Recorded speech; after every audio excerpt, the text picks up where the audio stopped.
Good morning students, my self जागृति गोसाई और मैं आपको केमिस्ट्री पढ़ा रही थी। तो हमारा फर्स्ट टॉपिक कल इनऑर्गेनिक केमिस्ट्री का हमने कल यूनिट स्टार्ट करी थी atomic structure and bonding, atomic structure and periodic property. तो उसका फर्स्ट पार्ट चला था एटॉमिक स्ट्रक्चर। तो उसके अंदर हमने क्या दो चीजें पढ़ी थी, कौन कौन सी? एक तो हमने डी ब्रोगली की इक्वेशन को डिराइव किया था और दूसरा हमने किसकी बात करी थी, हाइजेनबर्ग का अनिश्चितता का सिद्धांत या फिर हाइजेनबर्ग अनसर्टेनिटी प्रिंसिपल। ये दो चीजें हम कर चुके थे। अब तीसरा हमारा जो आज का टॉपिक है वो है श्रोडिंगर वेव इक्वेशन या फिर श्रोडिंगर, इसको बोलते हैं श्रोडिंगर समीकरण। ये जो श्रोडिंगर है ये एक साइंटिस्ट थे, तो इनके नाम में ये जो क्वांटम मैकेनिक्स की जो ये इक्वेशन थी ये दी गई। ठीक है, तो श्रोडिंगर वेव इक्वेशन क्या थी इसके बारे में पहले थोड़ा सुन लो, फिर वो इक्वेशन लिखेंगे।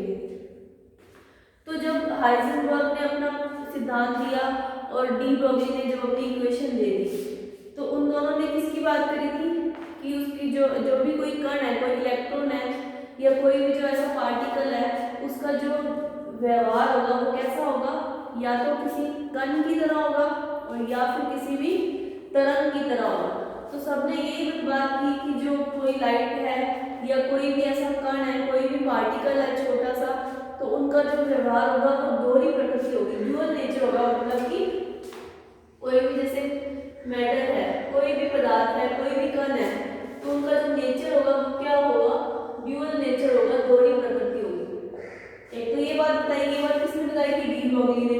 दूसरी जो हाइजेनबर्ग थे उन्होंने अपना जो अनिश्चितता का सिद्धांत दिया था उसमें उन्होंने क्या बात कही थी कि हम किसी भी जो कोई ऐसा इलेक्ट्रॉन या प्रोटॉन न्यूट्रॉन या फिर जो कोई भी ऐसा लाइट पार्टिकल है या फिर कोई भी ऐसा पदार्थ है, उसका क्या कर सकते हैं हम, कोई भी इलेक्ट्रॉन है उसकी जो स्थिति है और उसका जो संवेग है उसका हम एक साथ एक ठीक उसकी जो वैल्यू है उसको पता नहीं लगा सकते। मतलब कि उसमें क्या आ जाती है, अनिश्चितता आ जाती है। अगर हम एक की वैल्यू को जानने जाते हैं तो दूसरे की वैल्यू में बहुत ज्यादा अनिश्चितता आ जाती है।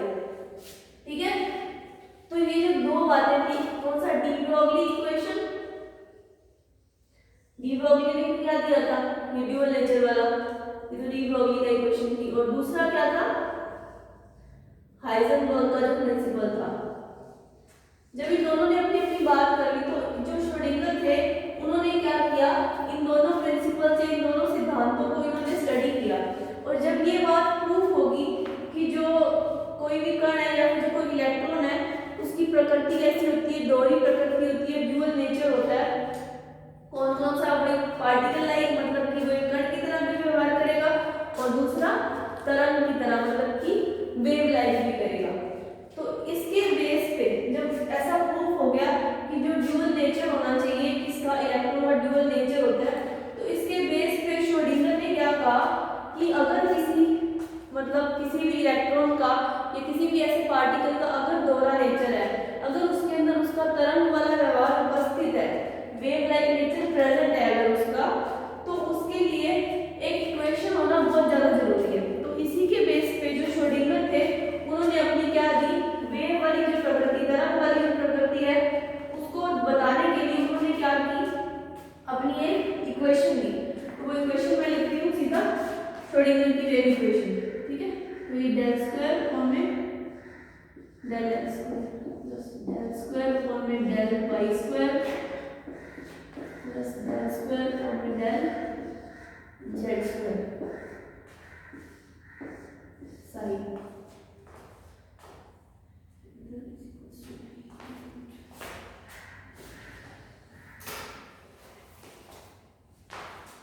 प्लस में 8 पाई स्क्वायर एन अपॉन में L square E minus B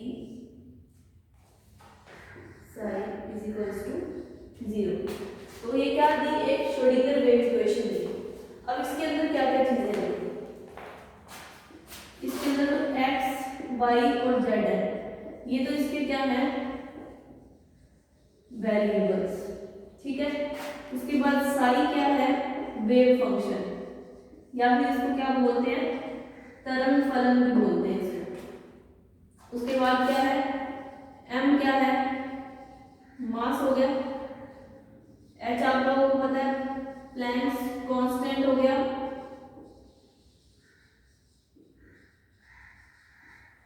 उसके बाद और क्या है E और G क्या है, E तो है टोटल एनर्जी और V इसमें क्या है इसकी इलेक्ट्रॉन की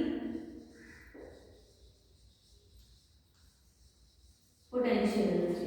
ठीक है, तो श्रोडिंगर ने क्या कहा कि अगर कोई इलेक्ट्रॉन है अगर उसका वेव लाइक नेचर है या फिर मतलब कि वो किसी तरंग की तरह व्यवहार कर रहा है तो उसके लिए उसने क्या दी एक इक्वेशन दे दी जिसको क्या कहते हैं श्रोडिंगर वेव इक्वेशन।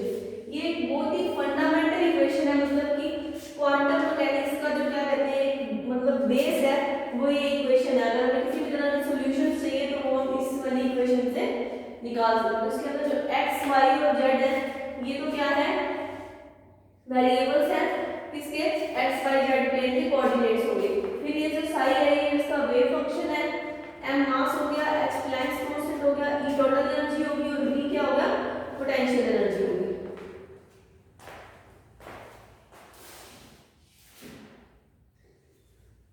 अब इसके बाद इस इक्वेशन को क्या किया इस वाली पूरी वैल्यू को इस वैल्यू को हम क्या लिख सकते हैं डेल स्क्वायर, ऐसे बोल दिया कि इस जो पूरी वैल्यू है इसको क्या लिख सकते हैं डेल स्क्वायर लिखते हैं।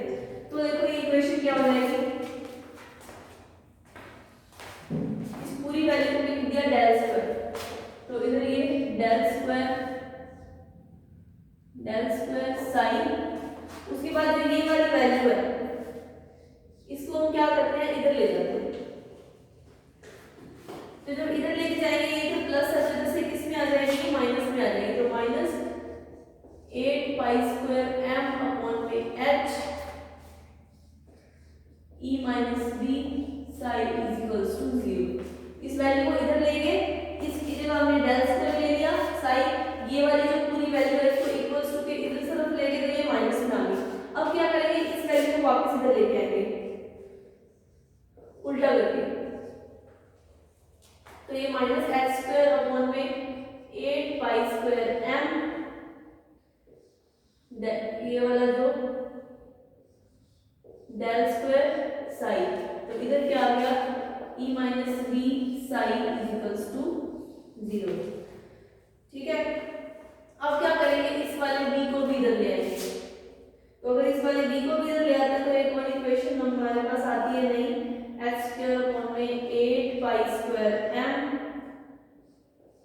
डेल स्क्वायर प्लस b, इधर माइनस में साइड आके b प्लस में हो जाएगा, साई इधर से e psi is equals to 0। ऐसी इक्वेशन इसलिए की मतलब इसको हमने डेल स्क्वायर लेके और एनर्जी का इसको एनर्जी इसलिए बता ये बात इसलिए एक्सप्लेन करी गई है कि जो ये वाली एनर्जी है इसको हमने t मान लिया और ये मान लिया v, तो ये क्या है सब कुछ एनर्जी की फॉर्म में, तो ये कंजर्वेशन ऑफ एनर्जी मतलब कि जो एनर्जी है वो ना तो कोई भी बनाई जा सकती है और ना ही इसको खत्म किया जा सकता है, सिर्फ वो एक फॉर्म से दूसरी फॉर्म में क्या होती है ट्रांसफॉर्म होती है। तो उस चीज को एक्सप्लेन करने के लिए हमने इस इक्वेशन को क्या किया सिंपलीफाई किया। अब इसके बाद नेक्स्ट देखो एक और मैथमेटिशियन थे जो श्रोडिंगर ने अपनी वेव इक्वेशन दे दी, जब श्रोडिंगर ने अपनी वेव इक्वेशन दे दी तो उसके बाद एक और साइंटिस्ट आए हैमिल्टोनियन, तो हैमिल्टोनियन ने क्या किया अपना एक ऑपरेटर होता है मैथ्स के अंदर एक हैमिल्टोनियन ऑपरेटर जिसको बोलते हैं, तो उसके टर्म्स में उन्होंने अपनी जो ये श्रोडिंगर वेव इक्वेशन थी इसको एक्सप्लेन किया। तो उन्होंने क्या किया इस पूरी वैल्यू को ये जो श्रोडिंगर वेव इक्वेशन है इस पूरी वैल्यू को इन्होंने क्या लिखा h psi is equals to e psi। ये हैमिल्टोनियन ने अपनी श्रोडिंगर वेव इक्वेशन का एक मैथमेटिकल ऑपरेशन दिया, इसके अंदर जो ये h था ये क्या है हैमिल्टोनियन ऑपरेटर। ठीक है, तो ये श्रोडिंगर वेव इक्वेशन है ये आपको मतलब ऐसे तरीके याद होनी चाहिए, ये इक्वेशन बहुत जगह पूछी जाती है कि श्रोडिंगर वेव इक्वेशन क्या थी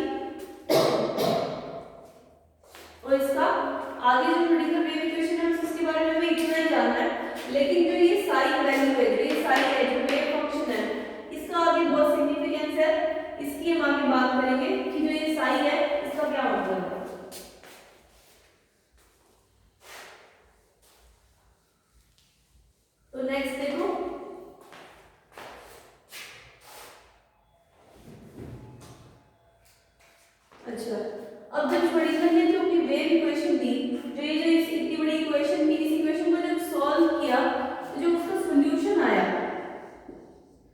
उसका जो सॉल्यूशन आया साई का, उसको हमने क्या बोला, वेव फंक्शन बोला। ठीक है। और जो ये जो श्रोडिंगर वेव इक्वेशन सॉल्व की गई थी, ये स्पेशली किसके लिए करी गई थी, हाइड्रोजन एटम के लिए करी गई थी, और हाइड्रोजन एटम। तो इसके क्या है, जो ये श्रोडिंगर वेव इक्वेशन है, जब इसको सॉल्व किया, जब इसके सॉल्यूशन आए साई के, वेव फंक्शन जिसको बोलते हैं, तो इसके क्या है, बहुत सारे सॉल्यूशन आए। तो जब बहुत सारे सॉल्यूशन आए, उसमें से कुछ ही सॉल्यूशंस ऐसे थे जो परमिसिबल, मतलब कि जो मान्य थे। तो जो मान्य सॉल्यूशन थे उनको क्या कहा गया, उनको कहा गया आइगन फंक्शंस कहा गया। तो इसमें उन्होंने जब बात की सॉल्यूशंस की, तो उन्होंने कहा कि जैसे सॉल्यूशन आया साई 1, साई 2, साई 3, ऐसे बहुत सारी वैल्यूज आई, साई 4। तो ऐसे ही जब साई की वैल्यू आई, जब हमने ये चीज लिखी थी h psi = e psi, तो h मतलब जो साई है e के इक्वल जब माना, तो ऐसे ही उसकी क्या होगी, एनर्जी की भी वैल्यूज ऐसी होंगी, E1, E2, E3 और E4 ऐसे वैल्यूज होगी। तो जो ये बात कही उन्होंने कहा कि जो इसकी पहली वैल्यू होगी वो क्या होगी, हाइड्रोजन की ग्राउंड स्टेट होगी। हाइड्रोजन की क्या होगी, ग्राउंड स्टेट होगी, और जो बाकी की वैल्यूज हैं वो उसकी क्या हो जाएंगी, बाकी एक्साइटेड स्टेट्स हो जाएंगी, मतलब कि उसकी जो उत्तेजित अवस्था है वो हो जाएगी एक्साइटेड स्टेट्स। समझ आएगा। दोबारा बताती हूँ कि जो श्रोडिंगर वेव इक्वेशन है उसके क्या किए, जो श्रोडिंगर ने बहुत सारे सॉल्यूशंस निकाले, बहुत सारे हल निकाले, तो उनको क्या कहा गया, वेव फंक्शन कहा गया। तो जो हल निकाले गए उसमें से कुछ ही हल ऐसे थे जो मान्य हल थे, मतलब जिन हल को मान्य था उनको क्या कहा जाता है, आइगन फंक्शन। वो हल हो सकते हैं जैसे कि साई 1, साई 2, साई 3, तो उनकी कुछ ऊर्जा एनर्जी भी होगी E1, E2, E3, E4। तो ये स्पेशली किया किसके लिए किया था, हाइड्रोजन एटम के लिए। तो हाइड्रोजन एटम के लिए उन्होंने ये बात कही कि जो उसकी पहली वैल्यू होगी वो तो उसकी किसके लिए होगी, ग्राउंड स्टेट के लिए होगी, और बाकी जो वैल्यू होगी वो उसकी किसके लिए होगी, एक्साइटेड स्टेट या फिर उत्तेजित अवस्था के लिए होगी।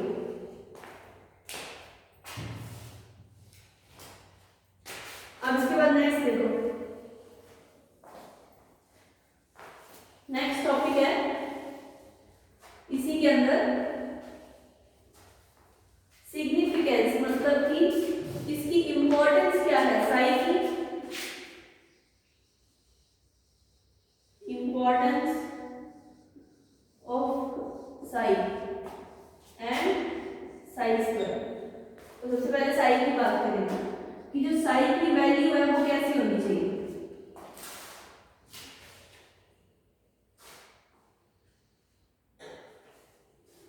देखिए, तो इसके अंदर पहला पॉइंट है, जो साई की वैल्यू है वो क्या होनी चाहिए, must be single value. Single value का मतलब ये है, आपने श्रोडिंगर वेव इक्वेशन में आपने लिखी है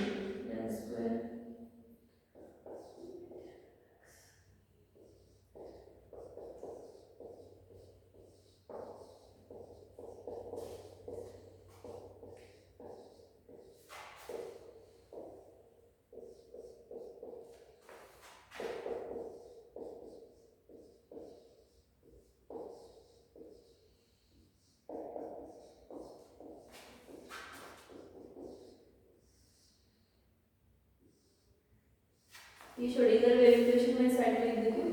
तो इसके अंदर उसने क्या कहा कि जो साई की वैल्यू होनी है वो सिंगल वैल्यू होनी चाहिए x y z के लिए। कहने का मतलब है कि जब हम x y z की वैल्यू निकाल रहे हैं तो वैल्यू सिंगल कैसे होगी कि जो x y z वेरिएबल है उसकी एक पॉइंट पे x y z का मतलब कि ऐसे, ये मान लीजिए x, ये y और ये z, तो जो इनकी वैल्यूज आएंगी कहीं भी किसी भी पॉइंट पे, तो वो जो वैल्यू आनी चाहिए वो सिंगल वैल्यू आनी चाहिए। पहली बात ये कही उसने साई के लिए, सिर्फ हम जब साई की बात कर रहे हैं। उसके बाद उसने क्या कहा, दूसरी बात कि जो साई की वैल्यू है वो कंटिन्यूअस होनी चाहिए। अब कंटिन्यूअस का मतलब क्या है कि जैसे जो वैल्यूज आ रही है x y और z की, तो वो वैल्यू क्या है, उसमें कोई भी एक तरह से मतलब ऐसा नहीं है कि 5 के बाद सीधा कोई बहुत ज्यादा वैल्यू है, सीधा 25 आ गई, मतलब एक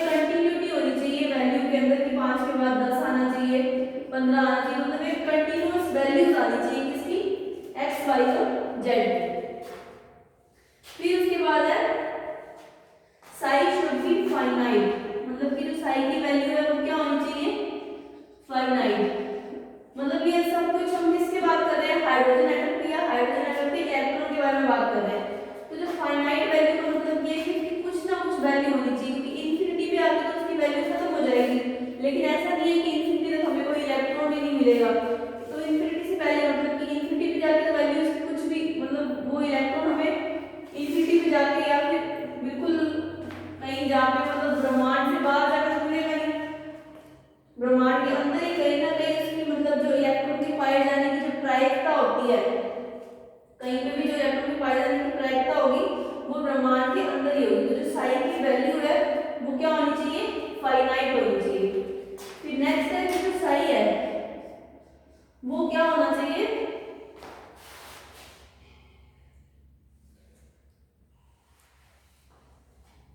मतलब कि जो उसकी वैल्यू होगी वो माइनस इन्फिनिटी से लेके प्लस इन्फिनिटी तक इसके बीच बीच में होनी चाहिए। फिर जब ये सब रूल्स बताए गए साई के, तो उसके बाद इसमें ये भी कहा गया जो ये साई है इसकी इतनी ज्यादा जो क्या है इंपॉर्टेंस नहीं है, लेकिन जो वर्ग है साई का, मतलब साई स्क्वायर है, इसकी इंपॉर्टेंस क्या है, साई से ज्यादा है। तो ये क्या कहा गया देखो, तो जो साई स्क्वायर है सबसे पहले तो ये क्या बताता है, इलेक्ट्रॉन के पाए जाने की प्रायिकता, मतलब कि probability of finding an electron. फिर ये भी बात करेंगे, दूसरी बात ये करेंगे कि इसका क्या होगा, कोई फिजिकल सिग्निफिकेंस, मतलब कि इसकी क्या होगी, कुछ सार्थकता या कुछ इसकी इंपॉर्टेंस होगी। फिर जो साई स्क्वायर है उसको क्या था, एक साइंटिस्ट थे मैक्स बोर्न, उन्होंने एक्सप्लेन किया था कि जो साई स्क्वायर है वो क्या है, जो साई स्क्वायर की वैल्यू है वो इसके क्या होगी, डायरेक्टली प्रोपोर्शनल होगी किसके, probability of finding an electron. तो इसलिए जो साई की वैल्यू है वो कम है और जो साई स्क्वायर है उसकी वैल्यू क्या है, ज्यादा है। क्यों ज्यादा है, क्योंकि इसके अंदर हम क्या कर रहे हैं यहाँ पे कि वो फाइनाइट मतलब कि इन्फिनिटी के अंदर अंदर आना चाहिए। फिर हम बात कर रहे हैं कि माइनस इन्फिनिटी से प्लस इन्फिनिटी के बीच में वैल्यू आनी चाहिए, लेकिन जो साई स्क्वायर है उसके अंदर वो ये बात कर रहा है कि अगर साई मतलब साई वैल्यू अगर स्क्वायर में है तो वहां पे क्या है, इलेक्ट्रॉन के पाए जाने की प्रायिकता या probability of finding an electron क्या होगी, जरूर होगी मतलब हमें कहीं ना कहीं तो इलेक्ट्रॉन जो है हाइड्रोजन का वो मिलेगा ही। तो छोटी इक्वेशन इंपॉर्टेंट टॉपिक है, इसको बस बहुत ज्यादा डिटेल में पढ़ने की जरूरत नहीं है, लेकिन पढ़ना तो पड़ेगा ये वाला टॉपिक जो है श्रोडिंगर वेव इक्वेशन। बस बिल्कुल शॉर्ट के अंदर इस चीज को हमें समझने की जरूरत है कि साई और साई का सिग्निफिकेंस क्या है और जो श्रोडिंगर वेव इक्वेशन है वो क्यों दी गई थी। इसके बाद हमारा नेक्स्ट टॉपिक है क्वांटम नंबर्स।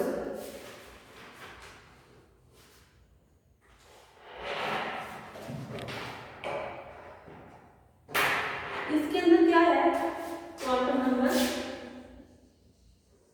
अब क्या हुआ कि जो श्रोडिंगर थे उन्होंने क्या दी, अपनी एक वेव इक्वेशन दे दी। जब उन्होंने अपनी वेव इक्वेशन दे दी तो उसी ये मैं आपको बताई कि श्रोडिंगर की वेव इक्वेशन है वो सबसे ज्यादा फंडामेंटल, मतलब कि बहुत ज्यादा ऐसी किसी भी इक्वेशन या कोई भी वैल्यूज निकालने का एक बेस है क्वांटम मैकेनिक्स के अंदर।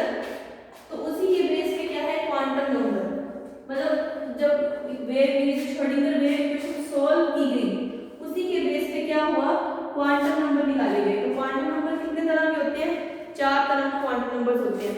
पहला क्वांटम नंबर है प्रिंसिपल क्वांटम नंबर, दूसरा क्वांटम नंबर है एजीमुथल क्वांटम नंबर, तीसरा क्वांटम नंबर है मैग्नेटिक क्वांटम नंबर और चौथा क्या है, स्पिन क्वांटम नंबर। तो जो पहले 3 क्वांटम नंबर है कौन कौन से, प्रिंसिपल क्वांटम नंबर, एजीमुथल और मैग्नेटिक। ये 3 जो क्वांटम नंबर्स हैं ये तो श्रोडिंगर वेव इक्वेशन के सॉल्यूशन से आए। और जो चौथा क्वांटम नंबर है स्पिन वाला क्वांटम नंबर, वो क्या करता है, सिर्फ उसकी पोजीशन बताने में हेल्प करता है। सबसे पहले हम पहले क्वांटम नंबर की बात करते हैं जिसकी क्या है, प्रिंसिपल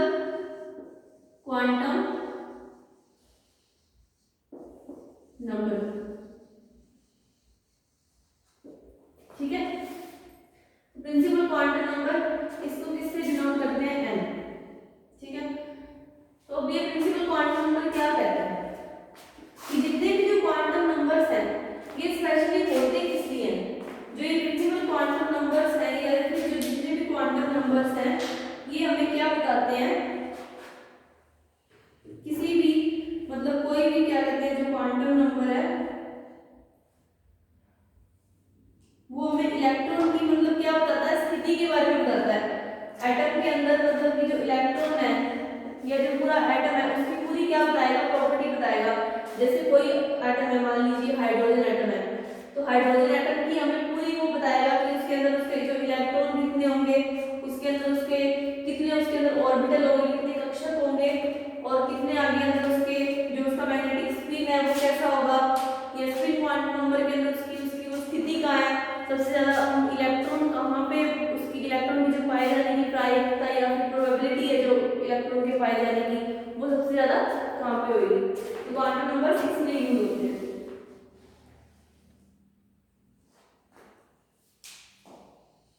तो इलेक्ट्रॉन क्या होता है, जो क्वांटम नंबर है वो क्या होता है, जो n क्या होता है वो उसको बोलते हैं प्रिंसिपल क्वांटम नंबर और प्रिंसिपल। तो ये जो क्वांटम नंबर है ये किसी भी एटम के क्या बताता है, ये उसके अंदर कितने नंबर ऑफ शेल्स हैं। मतलब ये आपने 11th-12th में पढ़ा होगा, जैसे K L M N ऐसे करके आगे बहुत सारे क्या होते हैं, शेल्स होते हैं। तो जो ये क्या प्रिंसिपल क्वांटम नंबर है ये किसके बारे में बताता है, एटम की नंबर ऑफ शेल्स के अंदर। जैसे कि अब हम बात करें हाइड्रोजन की, हाइड्रोजन का एक एटम होता है या एक इलेक्ट्रॉन, हाइड्रोजन का एक इलेक्ट्रॉन होता है तो इसके अंदर सिर्फ k ही शेल होगी। अब ऐसे ही अगर और उसके बाद हम देखें हीलियम तो उसके पास दो है तो उसकी भी शेल क्या होगी, k होगी। अब ऐसे हम बात करें सोडियम की, तो सोडियम क्या होता है 11 होता है, जैसे सोडियम का एटॉमिक नंबर। तो इसके अंदर अगर इसका इलेक्ट्रॉनिक विन्यास या जो लिखे हो तो ये कितना होगा 2 8 और 1। अब 2 8 1 तुमने जब ये पढ़ा है तो जिससे हम सोडियम का बनाया था डायग्राम कि पहले 2 इलेक्ट्रॉन होंगे फिर उसके अंदर ऐसे 8 इलेक्ट्रॉन होंगे और उसके फिर बाहर वाले जो शेल है जितने भी जो बैलेंस शेल होंगे, बैलेंस शेल कौन सा यार बाहर से बाहर वाला कौन सा, उसके अंदर 1 इलेक्ट्रॉन होंगे। तो इस हिसाब से इसके अंदर जो शेल्स है वो कितनी शेल होंगी, 3 शेल होंगी, कौन सी K L और M। तो ये इसके बारे में बताता है कि कितनी ज्यादा उसके अंदर किसी भी जो एटम है उसके अंदर कितने नंबर ऑफ शेल्स होंगे। इसलिए इसको प्रिंसिपल क्वांटम नंबर या बोलते हैं या फिर ये प्रिंसिपल मतलब नंबर ऑफ शेल्स के बारे में बताता है।